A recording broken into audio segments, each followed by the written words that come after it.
నిన్న వనస్థలిపురంలో జరిగిన సంఘటన, మాజీ భార్యను చంపేయటం, అది ఎంత భయానకంగా అనిపించింది అంటే అతను తెగించేసి ఉండి మరీ ఆ అమ్మాయి కోసం చేసిన పని.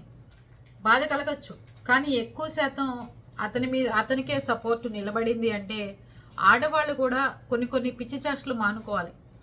అవతల జీవితాలు అవతల వాళ్ళవి నాశనం చేసిన తర్వాత మీరు ఇన్స్టాలో రీల్స్ పెట్టుకోవడం, లేకపోతే మీ ఇష్టరాజ్యంగా మీరు పోస్టులు చేయడం, ఫోటోలు, మీరు కొత్త భర్త బాగున్నట్టుగా ఫోటోలు బయటికి పంపించి నాకేంటి నేను ఎంత లగ్జరీ లైఫ్ అనుభవిస్తున్నానో చూసుకో, నేను ప్రెగ్నెంట్ చూసుకో, ఇట్లాంటివన్నీ పోస్ట్ చేస్తుంటే అవతల మన వల్ల కడుపు మండిన వాళ్ళు ఏదో ఒకటి చేస్తారని ప్రతి ఒక్కళ్ళు గుర్తుపెట్టుకోవాలండి. ఈ రోజుల్లో ప్రతి ఒక్కళ్ళు మొగుడిని వదిలేసి అమాయకుళ్ళ మీద కనుక మీరు కేసులు పెట్టిన ప్రతి ఆడపిల్లని నేను భయపడలేదు, కానీ ప్రతి ఆడపిల్ల ఇక నుంచి 498 కేసు మామూలుగా ఏమీ చేయని భర్తల మీద పెడితే మాత్రం ప్రతి ఒక్కళ్ళు భయపడే విధంగా అతను చేశాడని చెప్తాను నేనైతే.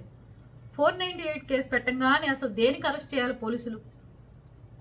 కెనడా నుంచి రప్పించి అరెస్టులు చేసి అతను ఉద్యోగాలు పోయేదాకా దేనికి చేయాలి? అసలు ఇప్పటికైనా కోర్టులు కల్పించుకుని 498 కేసు పెట్టేది దేని గురించి అంటే ఆ అమ్మాయి మీద ఏమైనా చంపాలని ప్రయత్నం చేయటం కానీ, అలాంటి ఆధారాలు కానీ, లేకపోతే వాళ్ళ మీద దాడి చేయటం కానీ చేస్తే చేయాలి.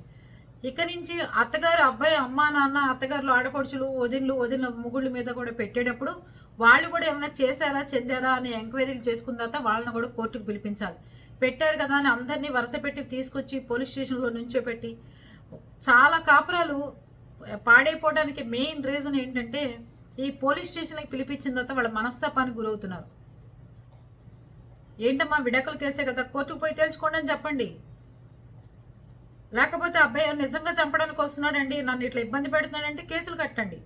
అంతేగాని ప్రతి ఒక్కళ్ళు 498 పెట్టంగానే ఈ పోలీస్ స్టేషన్లకు పిలిపించేసరికి మనస్తాపానికి ఎక్కువ గురవుతున్నారు అందరూ. పరుగల కుటుంబాలు ఆడవాళ్ళని మగవాళ్ళని పిలిపించడం, వార్నింగ్లు ఇవ్వటం, బెదిరించడం, ఇలాంటివన్నీ మనసుల్లో పెట్టేసుకుని ఇబ్బందికి గురవుతున్నారు.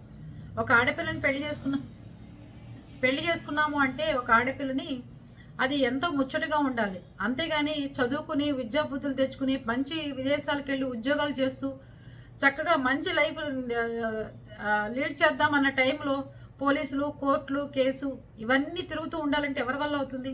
ఉద్యోగం లేదు, తల్లి లేదు, అన్నదమ్ములు లేరు, ఎవరు లేరు. ఇంకా నేను దేనికి బతకాలి, దాన్ని చంపేస్తే అయిపోతుందని చంపబడేశాడు. అమ్మాయి కన్నా బుద్ధి జ్ఞానం ఏడవాలి కదా, రెండో మొగుడి కన్నా నేను పెళ్లి చేసుకున్నానని చెప్పాలి కదా. మోసాలు చేసి పెళ్ళిళ్ళు చేసుకోవడం ఎక్కువైపోయింది ఈ రోజుల్లో. అది పరిస్థితి. అమ్మ ఎవరన్నా విడాకులు కావాలనుకుంటే కనుక మీ అందరికీ, మీ పిల్లలకు కానీ మీకు రక్షణ కావాలి అనుకుంటే సపరేట్గా ఏం చెప్తారంటే లాయర్ల దగ్గరికి కానీ పోలీస్ స్టేషన్కి వెళ్ళి మాకు అబ్బాయితో వద్దండి, మేము విడిపోవాలనుకుంటున్నాం అని సాత్వికంగా విడిపోండి అమ్మా.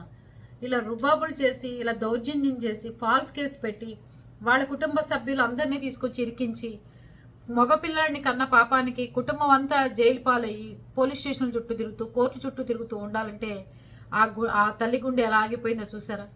మీ ఒక్క ఆడపిల్లని ఇంటి నుంచి చేసుకున్నందుకు ఇన్ని ఇబ్బందులా, ఇంత పరిస్థితులా? నిజంగా చెడ్డవాడైతే ఖచ్చితంగా కేసులు పెట్టండి, కానీ మీ అబ్బాయిని వదిలించుకోవాలనుకున్నప్పుడు మాత్రం ఇలాంటి పనులు చేయమాకండి ప్లీజ్. అంతేకాకుండా ఆడపడుచులు అందరూ బలవుతున్నారు. అది పరిస్థితి.